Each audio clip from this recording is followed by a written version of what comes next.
오늘의 주요 뉴스입니다. 강선우 여성가족부 장관 후보자가 보좌진 갑질 의혹과 관련해 상처받았을 보좌진들께 심심한 사과를 드린다며 고개를 숙였습니다.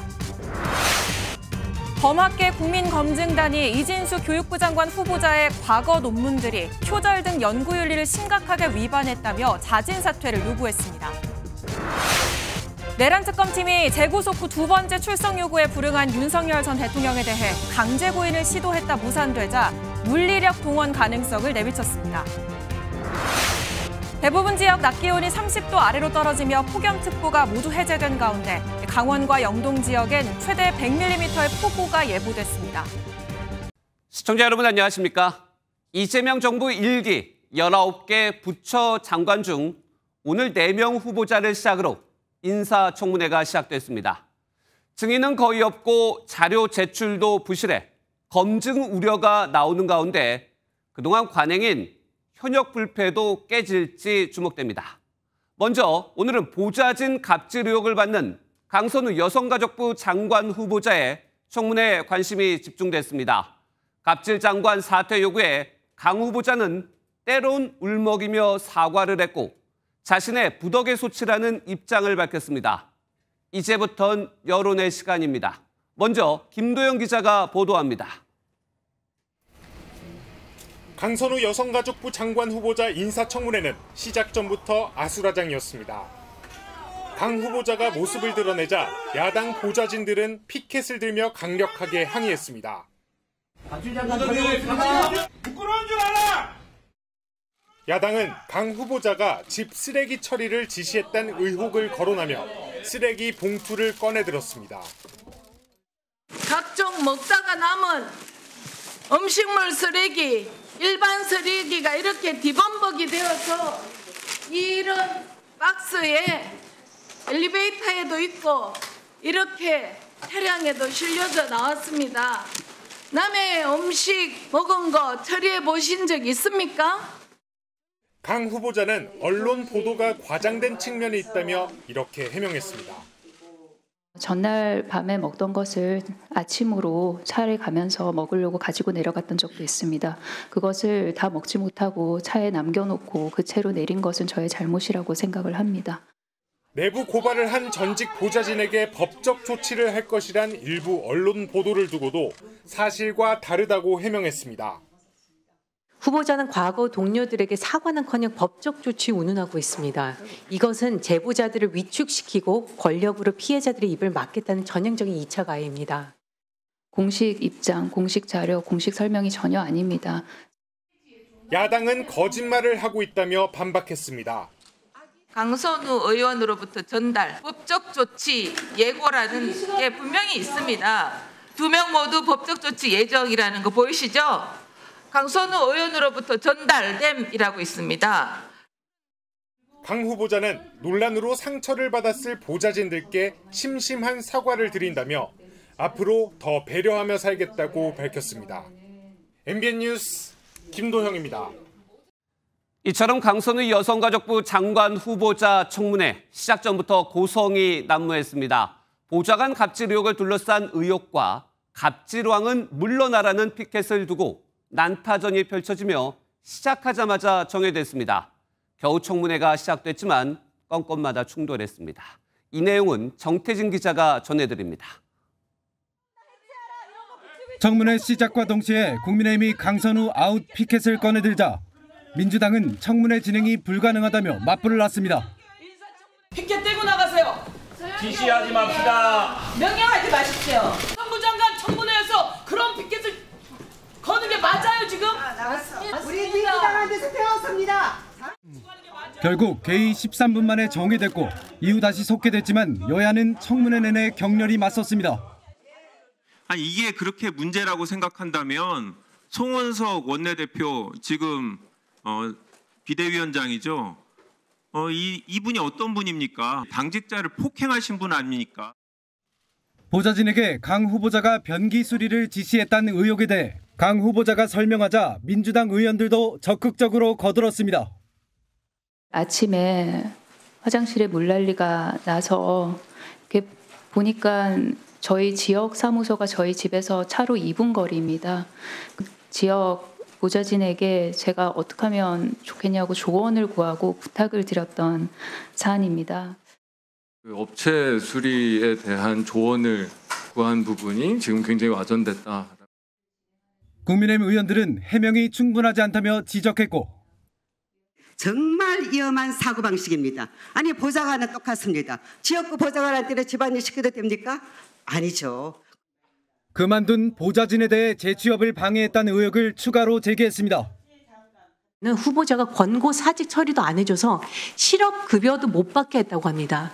또 퇴직 후 취업 방해까지 했다는데 이건 너무 잔인하지 않습니까?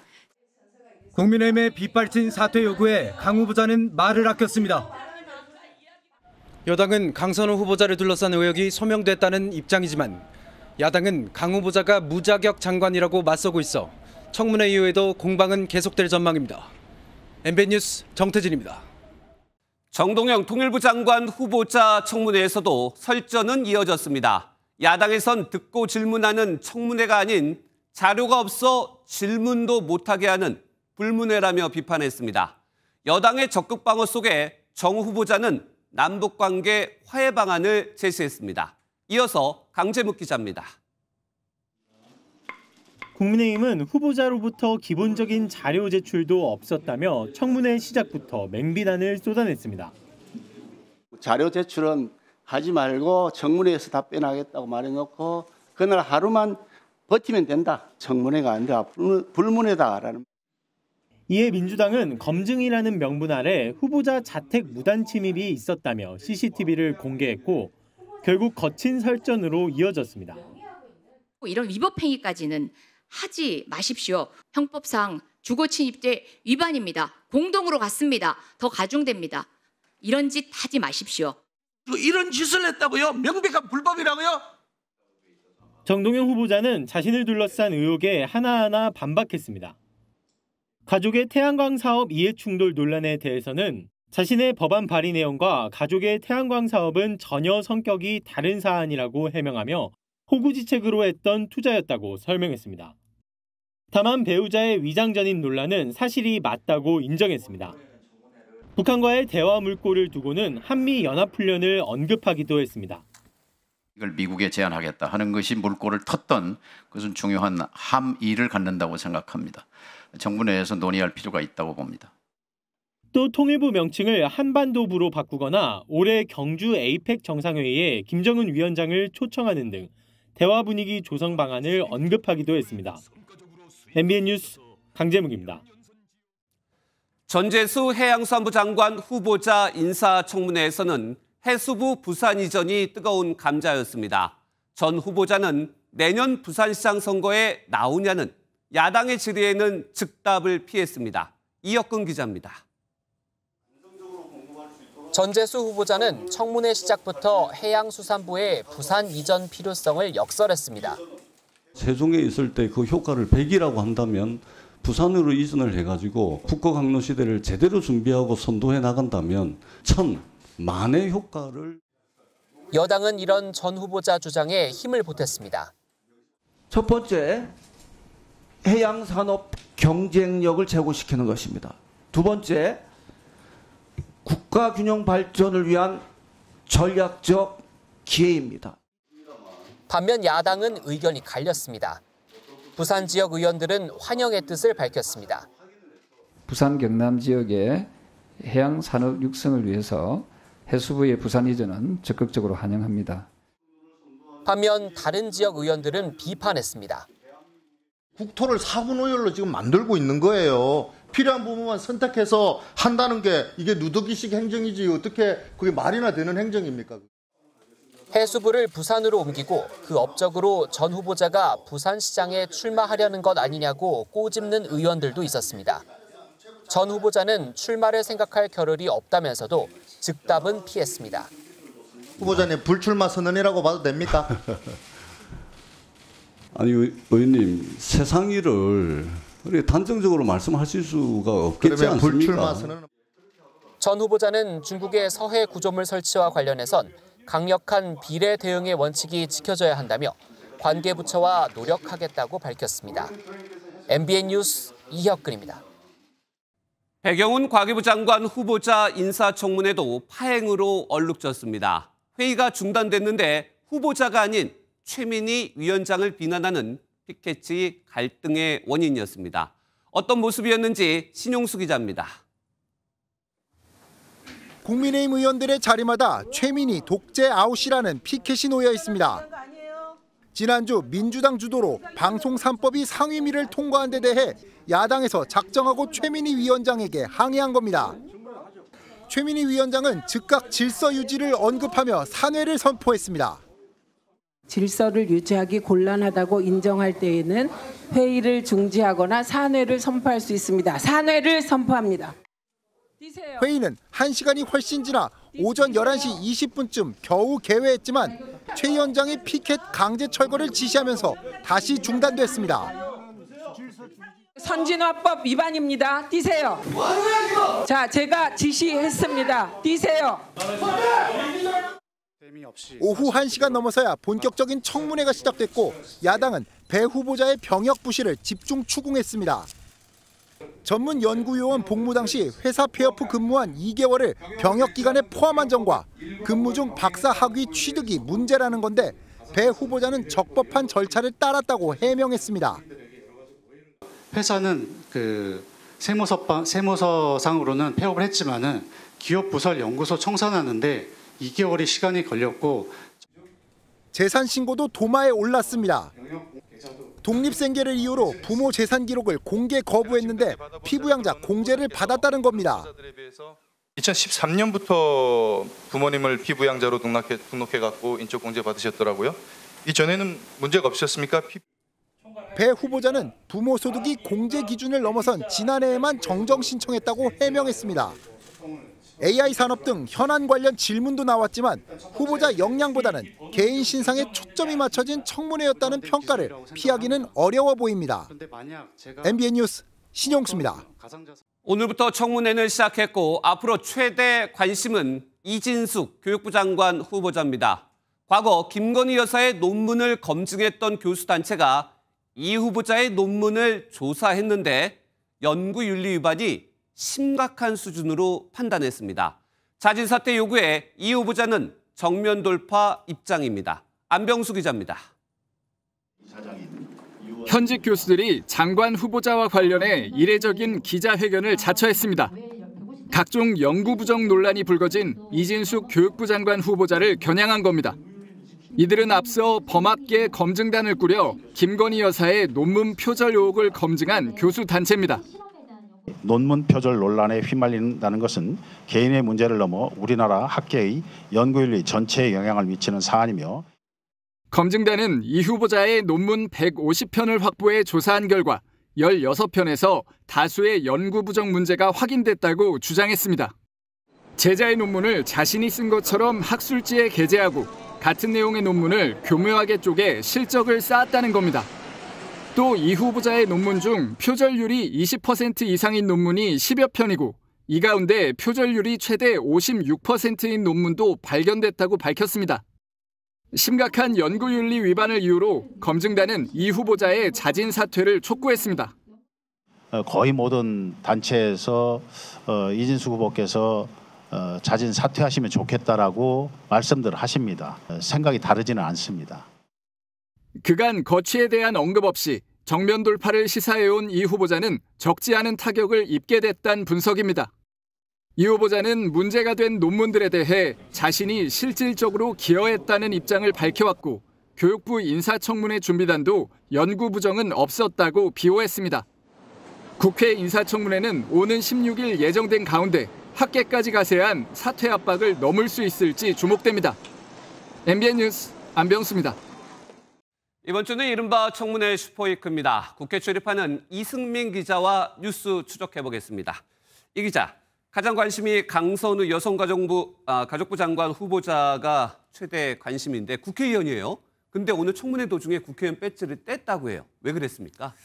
네, 강 후보자는 국회의원 현역 의원입니다. 그렇죠. 오늘 청문회에 이래서 국회의원 배지를 달고 출석했는데요. 네. 그런데 국민의힘 소속 이인선 여가위원장이 이 배지를 문제 삼았습니다. 이 자리는 여가부 장관 후보자의 자리이기 때문에 국회의원 배지를 달고 있는 게 적절하지는 않다고 저는 생각을 합니다. 아하, 그렇다면 강 후보자 말고 다른 현역 국회의원도 오늘 청문회가 있었잖아요. 어땠습니까? 네, 강 후보자를 비롯해 과학기술정보통신부, 해양수산부, 통일부 장관 후보자에 대한 청문회도 오늘 진행됐습니다. 그렇죠. 이 중에 전재수, 정동영 후보자도 현역 국회의원이었는데 배지를 달지 않고 참석했습니다. 근데 이인선 위원장의 지적으로 강 후보자는 청문회 도중 배지를 떼고 질의를 이어갔습니다. 네, 강 후보자가 역시 최대 관심이었는데 청문회 과정에서 또 울먹이는 모습도 보였는데 이 내용은 어떤 내용입니까? 네, 강 후보자가 위장 전입 의혹을 해명하는 과정에서 벌어진 일입니다.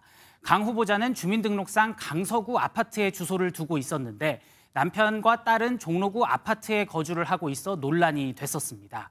발달장애 딸이 있는데 딸의 적응을 위해서 강서구와 광화문에 동시에 거주지를 유지하면서 벌어진 오해라고 설명했습니다. 저희 가족이 일반적인 상황은 아닙니다. 왜냐하면 그러니까 자녀를 떠올리며 갑자기 이제 울컥했던 그런 모습이 보였는데 강 후보자의 경우에는 또 보좌진 갑질 의혹이 가장 크잖아요. 그럼 보좌진들의 여론은 어떻습니까? 네, 전현직 보좌진 1,400여 명이 참여하는 단체 채팅방에서 네. 강 후보자 낙마에 대한 찬반 투표가 있었는데요. 예. 야당뿐만 아니라 여당 보좌진도 참여했습니다. 투표 참여자 559명 중 낙마해야 한다에 대한 찬성이 518표, 반대는 41표였습니다. 일단 보좌진들의 의견은 압도적이다. 이렇게 좀 볼 수가 있을 것 같고. 그런데 우리가 일반적으로 그동안 국회의원들은 장관에서 떨어지지 않는 현역 불패가 있잖아요. 이번에 강선우 장관 후보자는 어떻게 예상이 됩니까? 네, 이재명 정부 장관 후보자 19명 중에 8명이 현역 의원입니다. 네. 이 중에서 오늘 3명에 대한 인사청문회가 진행된 건데요. 여당 지도부를 취재해 보니까 첫날이긴 하지만 일단 지금까지 큰 변수는 없는 것 같다고 오늘 청문회를 자평했습니다. 그런데 기자들에게 오늘 청문회를 어떻게 봤는지 반대로 물어보는 여당 의원들도 꽤 많았습니다. 네. 그만큼 여당도 여론 분위기를 예의주시하는 상황이긴 합니다. 그렇겠죠. 반면 국민의힘은 공세 수위를 어느 때보다 높이고 있습니다.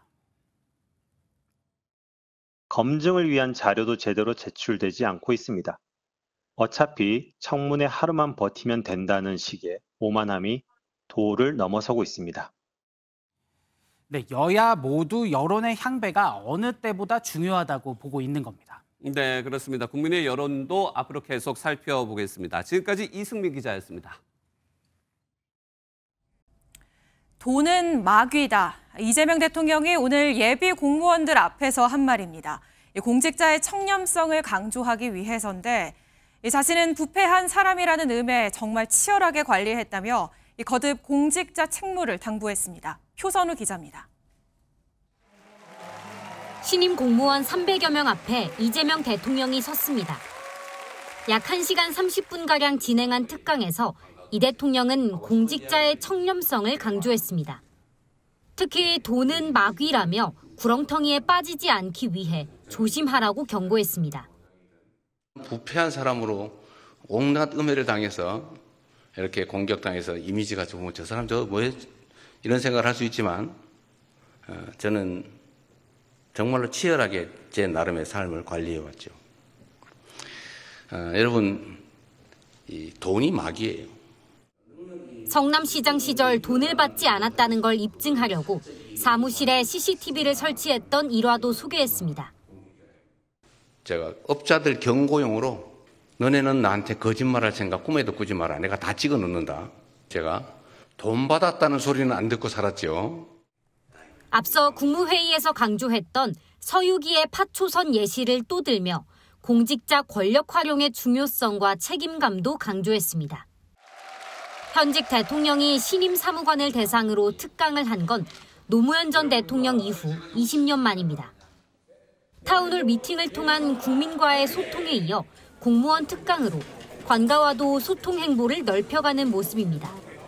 MBN 뉴스 표선우입니다. 이재명 정부 첫 대미 특사 단장으로 김종인 전 국민의힘 비상대책위원장이 내정됐다는 소식 얼마 전에 전해드렸죠. 그런데 여권 일각에서 반대 기류가 전해지더니 돌연 특사 배제, 제외설이 돌고 있습니다. 김 전 위원장은 MBN에 전혀 들은 바 없다고 답했는데 그렇다면 대미 특사단 진행 상황은 어떻게 되는 건지 서남빛 기자가 보도합니다. 김종인 전 국민의힘 비상대책위원장은 최근 이현주 더불어민주당 최고위원, 김우영 의원과 함께 미국 특사단 파견 요청을 받은 걸로 전해졌습니다. 그런데 최근 여권에서 김 전 위원장에 대한 반대 목소리가 나오자 돌연 제외설이 나오고 있습니다. 과거 김 전 위원장이 트럼프 미국 대통령에 대해서 선동, 우민, 광인 정치의 극명한 사례라고 비판한 일 등을 이유로 특사단장으로 적합하지 않다는 주장입니다. 김종인 전 위원장은 특사 제외설에 대해 MBN과 통화해서 연락받은 게 없다면서도 그래서 특사 제외 관련 내용을 모른다고 말했습니다. 김 전 위원장의 인정과 달리 대통령실은 미국 특사단 내정 사실도 명단을 결정한 적도 없다는 입장입니다. 김종인 전 비상대책위원장 같은 경우는 특사단에 포함되었다라고 대통령실에서 전혀 밝힌 바가 없습니다. 공식적으로 발표한 적이 없는 만큼 제외설 여부를 설명할 필요가 없다는 취지로 보이는데 대통령실의 선택지는 두 가지로 압축됩니다. 아직 제외 통보를 하지 않았다는 점에서 김 전 위원장이 가는 기존안을 유지하거나 논란을 의식해 새로운 단장을 지명하는 방안입니다. 여권 핵심 관계자는 MBN에 8월 1일 상호관세 유예 시한 직전인 7월 넷째 주에 가는 걸로 조율 중이다고 대통령실 상황을 전했습니다. 일각에선 특사단장이 확정되지 못할 경우 얼마 전 미국을 다녀온 위성락 국가안보실장이 다시 방미할 가능성이 있다는 관측이 나오고 있습니다. MBN 뉴스 서남빛입니다. 지난 정부 시절 우리 군이 최소 3차례 북한으로 무인기를 보냈고 그 목표 지점은 김정은 관저였다는 주장이 민주당에서 나왔습니다. 민주당은 윤석열 정부가 북한을 의도적으로 자극해 도발을 유도한 건 아닌지 의심하고 있습니다. 이병주 기자입니다. 북한은 지난해 10월 대한민국의 무인기가 평양 상공을 침범했다며 무인기의 비행 경로와 비행 이력 등의 조사 결과를 발표했습니다. 자기 국민의 목숨을 건 도박은 처참한 괴멸로 이어질 것이다. 김병주 민주당 의원은 군 내부 제보 등을 토대로 우리 군의 무인기 7대가 최소 3차례에 걸쳐 북한에 투입됐다고 주장했습니다. 지난해 10월 3일과 8일엔 김정은 북한 국무위원장의 거주지로 알려진 평양 15호 관저 일대가 목표 좌표였고 11월에는 북한 핵심 군시설이 있는 남포가 목표였다고 구체적 내용도 공개했습니다. 북한이 도발해서 계엄 명분을 쌓았어야 했는데 무사히 복귀하니까 실망한 건 아닌지. 또 드론 사령부가 3D 프린터로 제작한 전단 투하용 통이 무인기에 장착됐고 이를 위한 프로젝트는 2024년 2월부터 시작됐다고 말했습니다. 이미 이 시점부터 계엄의 근거를 마련하려는 윤석열 정부의 외환 유치 행위가 시작된 셈이라며 비판의 화살을 국민의힘에도 돌렸습니다. 상황이 이 지경인데도 국민의힘이 내란에 대해서 왜 자꾸 사과만 하냐? 우리도 피해자라는 말이 나옵니까? 민주당은 현재 드론사가 증거 인멸을 시도 중인 정황도 있다며 특검 강제 수사에 힘을 보탰습니다. MBN 뉴스 이병주입니다. 특검 소식으로 이어갑니다. 재구속된 윤석열 전 대통령이 내란 특검팀의 소환 조사에 오늘 또다시 응하지 않았습니다. 건강상 이유로 버틴 건데 특검팀은 내일 다시 강제 구인을 따르지 않을 경우 물리력 동원 가능성도 열어놨습니다. 먼저 현주호 기자입니다. 지난 10일 재구속된 윤석열 전 대통령이 조은석 특별검사팀의 출석 조사 요구를 거부했습니다. 앞서 건강상 이유로 불출석 사유서를 제출한 뒤 상황이 바뀐 게 없다며 또 한 번 조사에 불응한 겁니다. 특검팀은 강제조사 시도에 나섰습니다. 출석 요구 시각인 오후 2시 윤 전 대통령이 나타나지 않았고 특검팀은 2시 3분 서울구치소장에게 오후 3시 반까지 윤 전 대통령을 조사실로 데려오라는 협조 공문을 보냈습니다. 강제 구인하라는 사실상 지휘 공문인데 윤 전 대통령은 이마저도 거부했습니다. 교정당국은 윤 전 대통령이 수용실에서 나가길 거부해 강제적 물리력을 동원하기 어렵다, 지휘를 수행하기 어렵다는 취지의 공문을 특검팀에 보낸 것으로 알려졌습니다. 특검팀은 계속해서 강제 구인을 시도하겠다는 입장입니다. 강제 구인에 실패한 뒤 재차 브리핑을 연 특검팀은 협조 공문을 다시 보낼 것이라며 그렇게 거부하는 경우 강제력을 동원한 사례가 있다고 밝혀 물리력 동원 가능성까지 시사했습니다. 윤 전 대통령 측이 사실상 강제 구인은 어려울 것이라고 밝힌 만큼 실제 소환 조사가 이뤄질 수 있을지 여전히 불투명한 상황입니다. 구속 기간이 보름 정도 남은 상황에서 윤 전 대통령이 계속 버틸 경우 특검팀이 조사 없이 곧바로 재판에 넘길 가능성도 나옵니다. MBN 뉴스 현지호입니다. 내란 특검팀은 윤석열 전 대통령이 비상계엄을 정당화할 명분을 만들기 위해 북한의 도발을 유도했는지 들여다보고 있습니다. 오늘은 드론작전 사령부 등 24곳에 대해 대대적인 압수수색을 벌였습니다. 이어서 박혜빈 기자가 보도합니다. 평양 무인기 침투 작전 의혹을 들여다보는 조은석 특별검사팀이 윤석열 전 대통령의 외환 혐의와 관련해 강제 수사에 착수했습니다. 특검팀은 오늘 오전 9시부터 국방부 등 군 관련 기관 24곳에 대해 압수수색을 벌였습니다.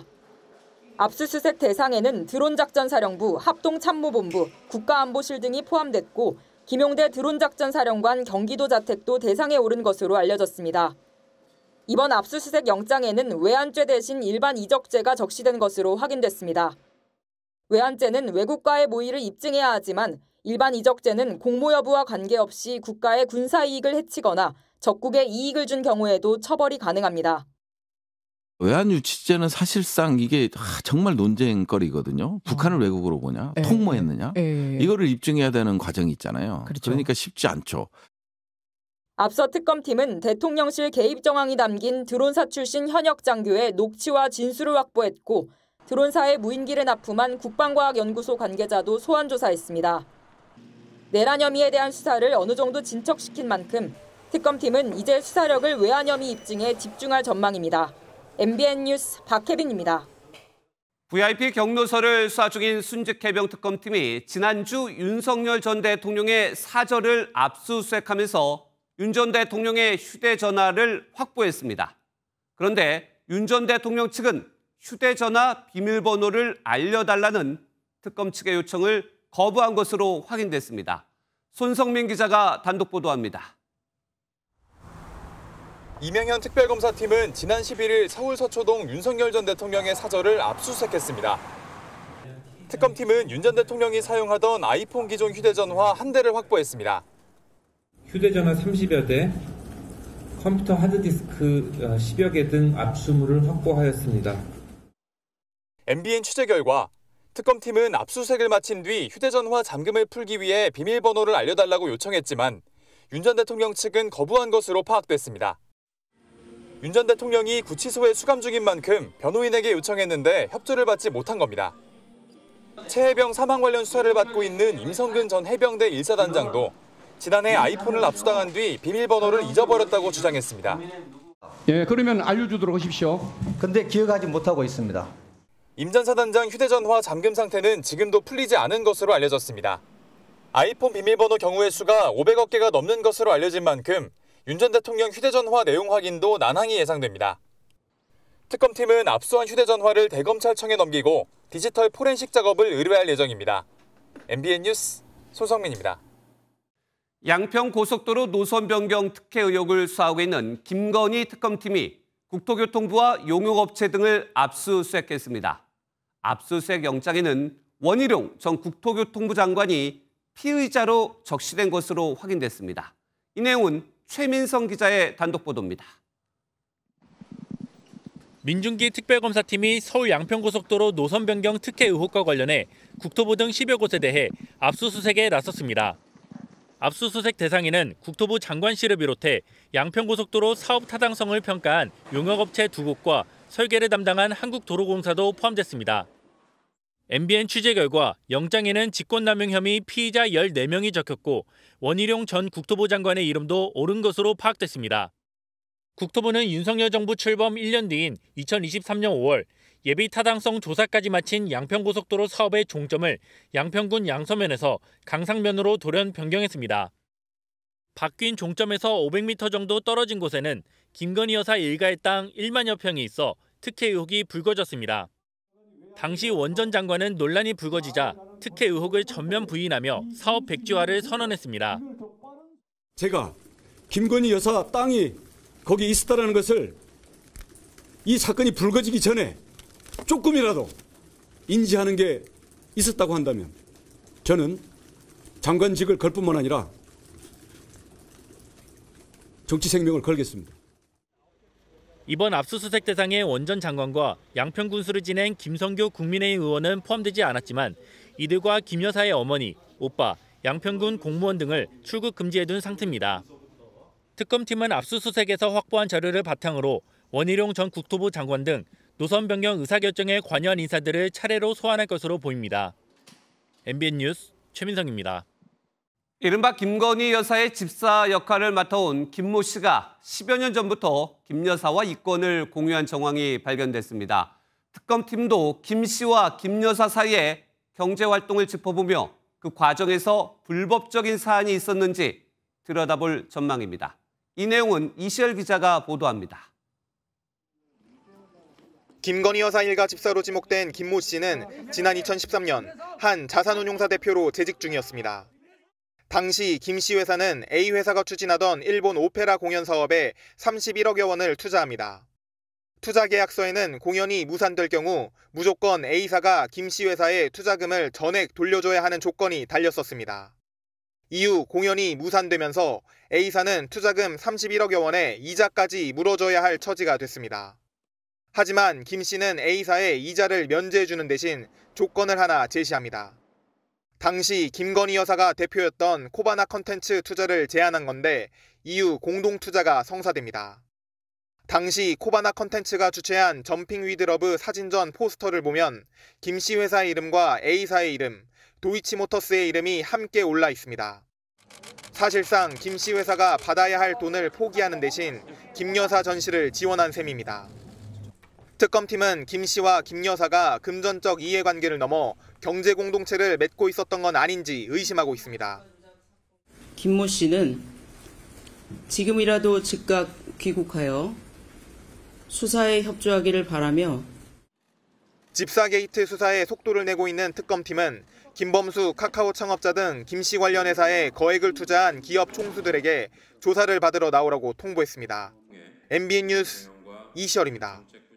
내란 특검팀은 내란을 넘어 외환 수사에도 본격적으로 속도를 내고 있습니다. 여기에 더해 믿었던 복심들의 진술까지 뒤집히면서 윤석열 전 대통령의 상황 점점 더 어려워지고 있습니다. 윤 전 대통령 수사 상황 법조팀 최희지 기자와 좀 더 자세히 짚어보겠습니다. 최 기자, 먼저 내란과 관련해서는 지금 본격적으로 수사가 되고 있고 앞서 리포트와 관련해서도 보면은 외환 혐의도 수사가 진행이 되고 있는데 구체적으로 어떻게 진행되고 있습니까? 일단 외환 혐의 입증이 쉽지 않을 것이란 추측이 있었는데요. 그렇죠. 그런데 오늘 외환 혐의와 관련해서도 강제 수사에 돌입했습니다. 내란 특검팀은 압수수색 영장 발부를 위해서는 범죄 사실과 관련해 혐의의 상당성을 법원으로부터 인정받아야 한다고 밝혔는데요. 이런 설명을 해석해 보면 관련 인물들을 조사하면서 혐의를 입증할 만한 진술들이 확보된 걸로 풀이됩니다. 다만 이번 압수수색에 적용된 혐의는 일반 이적죄인데요. 네. 적국가의 공모 없이도 적용할 수 있는 혐의로 기존의 특검팀에서 적용하려던 외환 유치죄보다는 작은 범위의 혐의로 볼 수 있습니다. 네. 윤 전 대통령의 공모 혐의를 입증하려면 조금 더 진전이 필요한 단계로 보이는데요. 이제 압수수색 등을 통해 확보한 자료를 바탕으로 노상원 전 정보사령관, 김용현 전 장관, 그리고 윤 전 대통령까지 수사를 확대하다 보면 외환 혐의까지도 적용할 수 있을지가 주목되는 부분입니다. 네. 그리고 수사 상황을 좀 볼게요. 윤 전 대통령의 핵심 측근 주변 인물들이 진술이 좀 바뀌었다고 그래요. 그러면서 수사의 급물살을 타고 있는데 어떤 내용의 진술들이 확보된 겁니까? 믿었던 복심들이죠. 핵심 네. 피의자들이 과거 진술을 번복해 윤 전 대통령에게 불리한 진술을 하고 있습니다. 예. 윤 전 대통령 호위무사로 불렸던 김성훈 전 대통령 경호처 차장은 윤 전 대통령의 혐의를 부인해 왔었는데 특검 조사에서는 범행을 인정하는 취지로 진술을 번복했다고 알려졌고요. 순직해병특검에서는 외압 의혹의 핵심에 서 있는 김태효 전 국가안보실 1차장이 1년 전 진술을 번복해 VIP 경로설의 실체를 확인할 만한 진술을 했습니다. 조만간 내란 특검팀은 공범 관계 등을 확인하기 위해 한덕수 전 국무총리를 재소환할 걸로 예상되는데요. 한 전 총리가 앞서 진술한 내용이 내란 특검에서 확보한 객관적 증거물과 배치된다는 지적이 나왔기 때문에 추후 진술이 바뀔지도 관심입니다. 그래서 그런지 윤 전 대통령도 주변 인물들이 떠나고 있다 이런 얘기까지 했어요. 그야말로 고립무원 상황이 아닌가 이렇게 볼 수 있는데 일단 오늘은 출석에 불응했습니다. 왜 그랬습니까? 앞서 리포트에서도 전해드렸는데요. 네. 오늘 내란 특검팀이 강제 인치 시도까지 했지만 출석은 불발됐습니다.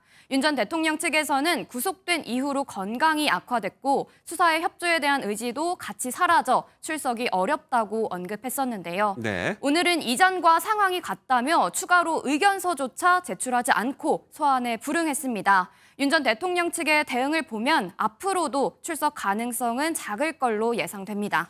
전직 대통령들이 구속된 사례가 이번은 처음은 아닌데 과거에는 어땠는지 또 유사한 사례가 있었는지 이것도 좀 궁금해요.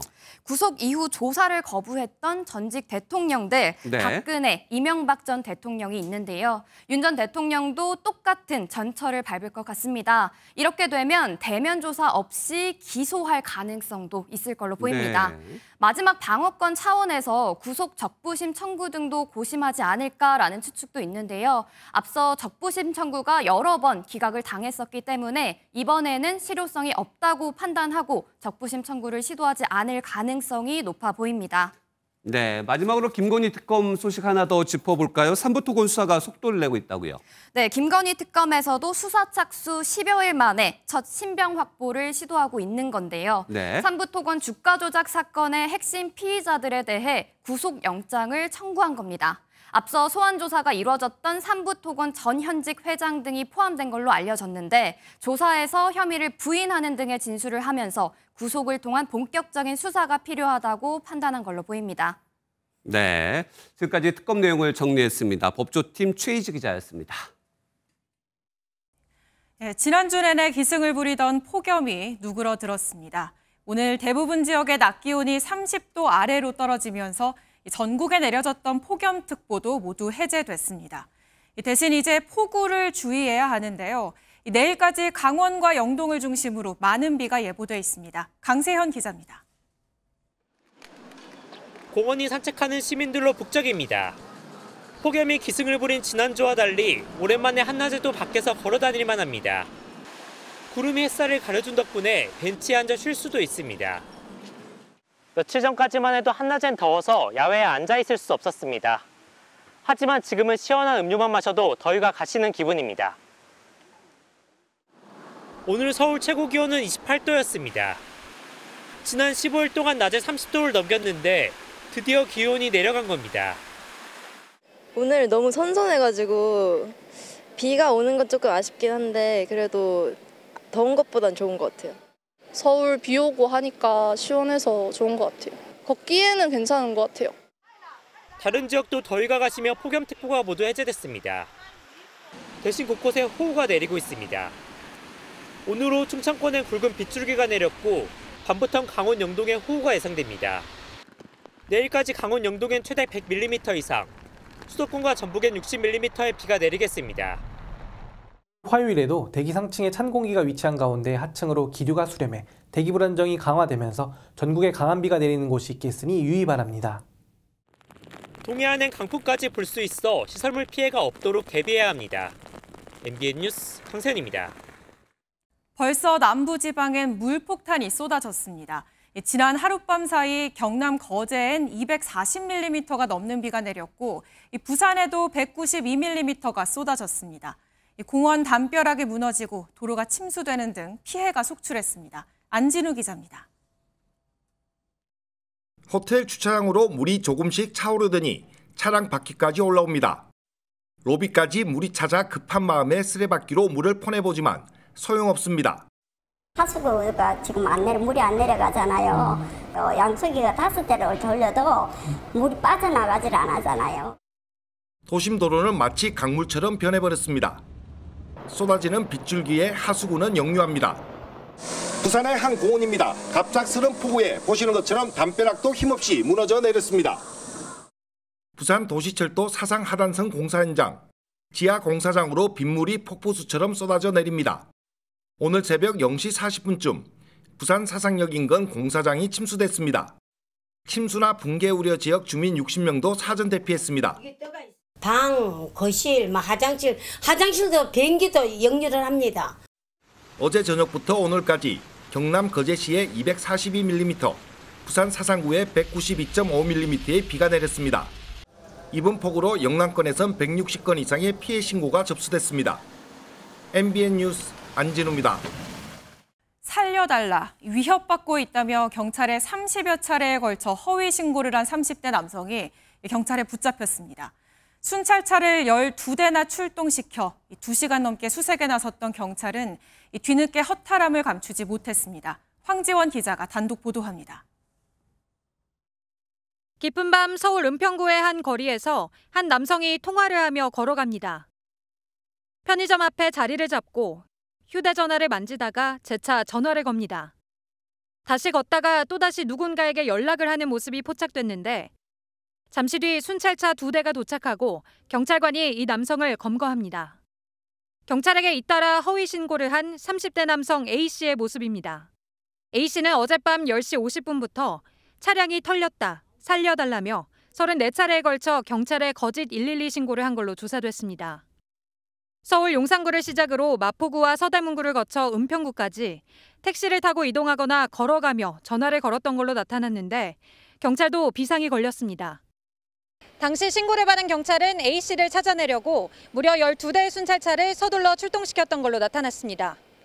첫 신고 뒤 2시간 40분 만에 검거된 A씨는 술에 취해 그랬다며 범행을 인정했는데 지난해 이 같은 허위 신고만 5,400건이나 경찰에 접수됐습니다.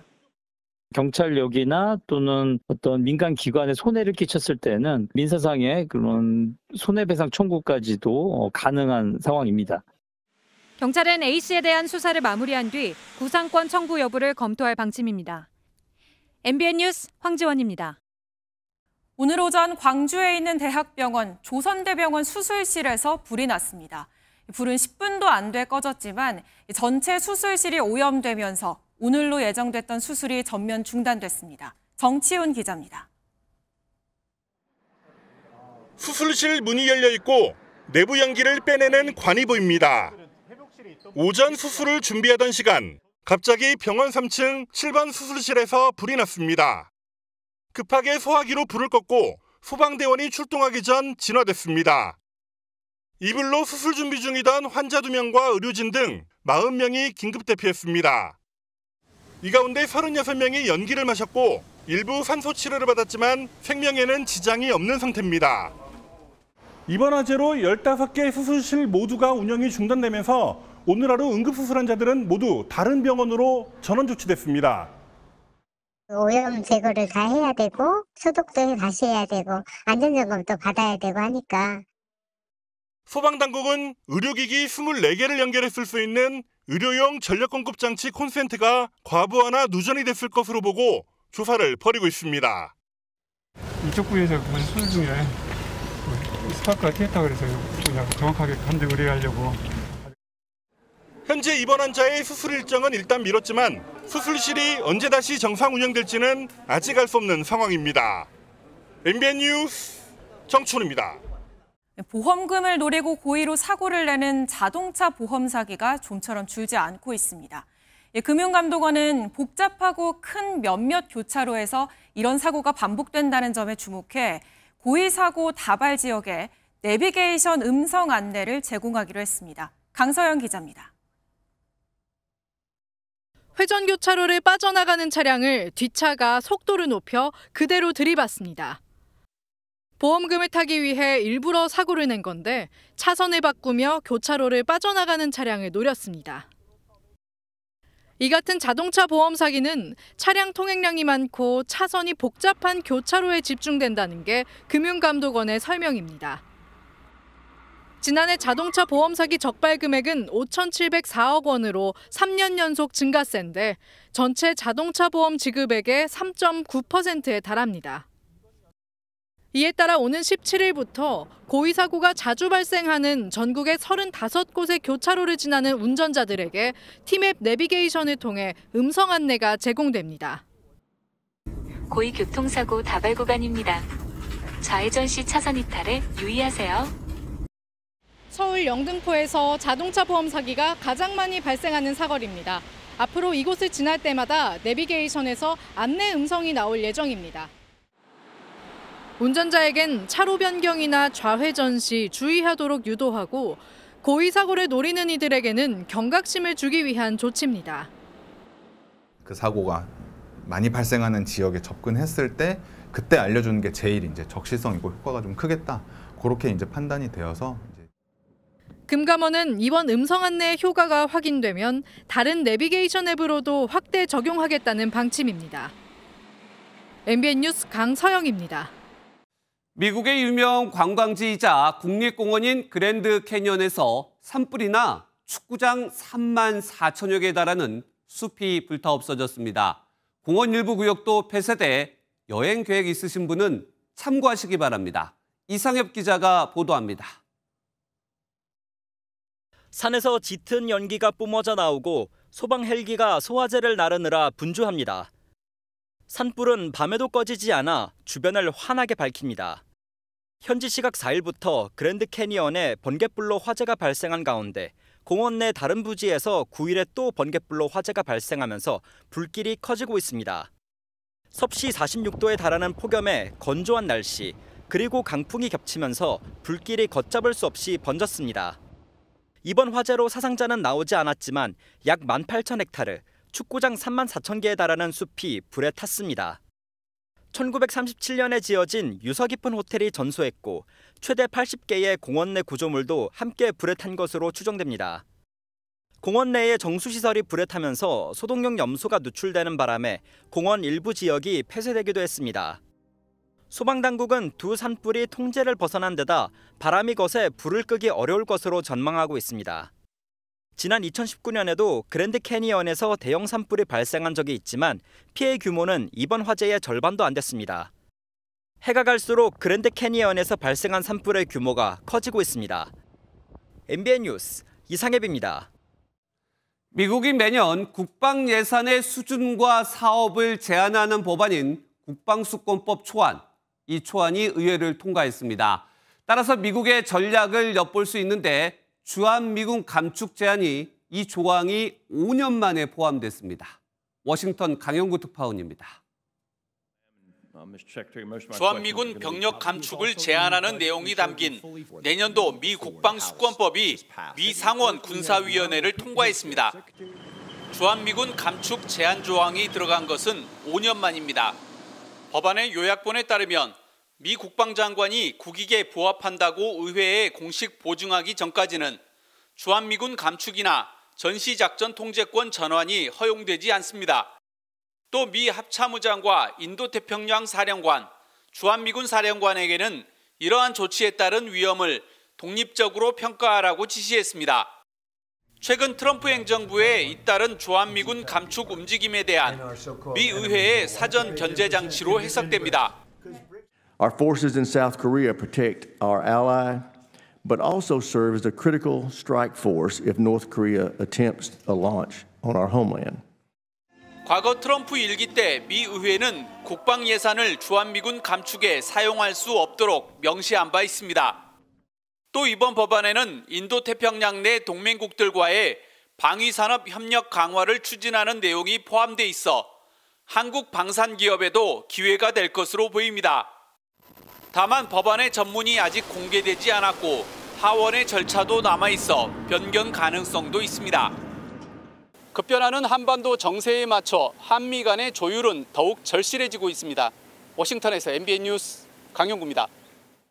네, 지난달 한 4인조 밴드가 혜성처럼 등장해 유럽 차트를 휩쓸고 있는데요. 그런데 알고 보니 노래부터 목소리, 외모까지 모두 AI가 만들어낸 가상 존재였습니다. 팬들은 속았다는 반응이고 음악계는 저작권과 창작윤리 문제로 술렁이고 있습니다. 김태희 기자입니다. 지난달 데뷔한 4인조 록밴드 벨벳 선다운의 음악입니다. quiet fields, broken dreams the night reveals. 1960년대 포크록 감성을 기반으로 한 편안한 선율과 몽환적인 가사가 인상적입니다. 데뷔 직후 단 2주 만에 수십만 건의 저장을 기록하며 스포티파이 추천 플레이리스트에 올랐고 영국과 스웨덴, 노르웨이 차트 1위를 차지했습니다. 갑작스런 인기에 이들의 정체에 대한 의문이 커졌고 SNS에 이들 단체 사진이 공개되면서 논란은 증폭됐습니다. 결국 벨벳 선다운 측은 작곡, 보컬, 이미지 모두 AI로 만들어졌다는 사실을 인정했습니다. 일본에서도 AI로 만든 가수 유리가 실존 인물처럼 제작된 뮤직비디오를 공개해 화제입니다. 하지만 기존 예술가의 작품을 기반으로 창작한다는 점에서 AI 음악에 대한 비판의 목소리도 큽니다. Really on the work of other people that learn to play instruments, that learn to write songs, learn to write lyrics. 벨벳 선다운은 이런 논란에 오히려 주목을 받으며 두 번째 앨범을 발표했습니다. 인공지능이 창작의 영역에 본격적으로 뛰어들면서 예술이 인간 고유의 영역이라는 믿음에도 균열이 생기고 있습니다. MBN 뉴스 김태희입니다. 의대생에 이어 전공의 복귀 논의도 급물살을 타고 있습니다. 오늘 전공의 대표들은 국회를 찾아 복귀 조건을 전달했는데 환자 단체에선 자발적으로 떠난 만큼 조건 없이 돌아와야 한다고 강조했습니다. 최은미 기자입니다. 국회를 찾아 보건복지위원장을 만난 전공의 대표단. 복귀 가능성을 열어놓고 요구사항을 전달했습니다. 우리는 이 자리에서 살아가야 할 미래 세대이기 때문에 이 현장은 저희가 살아가야 하는 곳이기 때문에 저희는 중증 핵심 의료를 재건해 나아가겠습니다. 전공의들은 협의만 잘 이루어진다면 7월 있을 하반기 모집에 참여해 9월부터 병원에서 근무하게 될 걸로 보입니다. 문제는 수련 공백입니다. 병원을 떠나 있었던 만큼 전문의 취득이 늦어지기 때문입니다. 내부에선 매년 2월에 진행되는 전문의 취득 시험을 내년 8월에 한 번 더 치를 수 있게 해달라거나 수련 기간 자체를 단축시켜달라는 목소리도 나옵니다. 의대생들도 마찬가지. 유급 위기에 처한 의대생들이 돌아오려면 학칙 개정 등 학사 유연화 조치가 필요합니다. 환자단체는 특혜성 조치가 있어서는 안 된다며 조건 없이 돌아오라고 주장했습니다. 의대생이나 전공의가 복귀한다 하더라도 부급의대 이슈가 다시 터지게 되면 또 집단 행동할 거다. 그리고 끝까지 환자의 생명을 도구로 정부를 압박하면 또 정부도 공공의료 포기할 거다. 최근까지 학사 유연화는 없다며 단호한 입장을 유지했던 교육부는 관계부처와 협의해 방안을 모색하겠다며 입장을 바꿨습니다. MBN 뉴스 최은미입니다. 요즘 같은 경기 불황에도 꿋꿋이 통하는 마케팅 공식이 하나 있습니다. 바로 귀여울수록 잘 팔린다는 건데요. 작고 귀여운 캐릭터 상품에는 선뜻 지갑을 열게 되는 이유를 정설민 기자가 살펴봤습니다. 이 편의점은 한 바나나 우유 제품을 없어서 못 팔고 있습니다. 뚜껑에 달린 강아지 모양 키링이 폭발적인 인기를 끌면서 들어오는 속속 팔리기 때문입니다. 이왕 우유 살 거면 강아지 인형 달린 걸로 살 것 같아요. 귀여우니까 가방 꾸미기 할 때도 좋고 귀여운 거 보면 기분 좋으니까. 2,300원짜리 우유가 중고거래 앱에서 13,000원에 팔리기도 합니다. 한 커피 프랜차이즈는 일본 산요의 강아지와 개구리 캐릭터를 닮은 음료를 선보였습니다. 키링과 자석 같은 굿즈 제품도 일부 매장에서 하루 만에 품절됐습니다. 출시 첫날 매출은 전년 대비 50% 이상 껑충 뛰었고 이 캐릭터 음료들도 하루 10,000잔 넘게 팔리고 있습니다. 헬로키티와 마이 멜로디 등 산요 캐릭터가 그려진 제품을 대거 선보인 화장품 매장도 있습니다. 비교적 저렴하게 구매를 해가지고 작은 위안과 재미와 기쁨 또 나를 표현해가지고 누군가의 칭찬을 받는 것 뭐 이러한 여러 가지 혜택을 얻을 수가 있기 때문에 경기 불황이 장기화되는 가운데 작고 귀여운 무해한 것에서 심리적 안정감을 찾는 무해력 트렌드가 확산하고 있습니다. MBN 뉴스 정설민입니다. 이번 한 주는 비 소식이 잦아서 기상정보를 잘 참고하셔야겠습니다. 현재 동해상에 위치한 저기압의 영향으로 전국 곳곳에 비가 내리고 있습니다. 비는 내일 밤까지 이어지겠습니다. 특히 강원 영동 지역은 오늘 밤부터 빗줄기가 거세지기 시작해 내일 오전까지 시간당 30mm의 강한 비가 집중되겠고요. 이들 지역은 초속 20m 이상의 강풍도 동반될 것으로 보여 주의하셔야겠습니다. 내일까지 예상되는 비의 양은 서울 등 대부분 지역에 10에서 60mm, 영동 중북부 지역에는 최고 100mm 이상의 많은 비가 내리겠습니다. 내일도 폭염은 주춤하겠습니다. 중부지방 서울의 아침 기온 21도, 낮 기온은 28도가 예상됩니다. 남부지방도 아침에 대부분 20도 안팎으로 시작해서 낮에는 광주와 대구, 부산 모두 28도에 그치겠습니다. 모레 또다시 전국에 비가 내리기 시작해 주 후반까지 오락가락 이어지겠습니다. 날씨였습니다.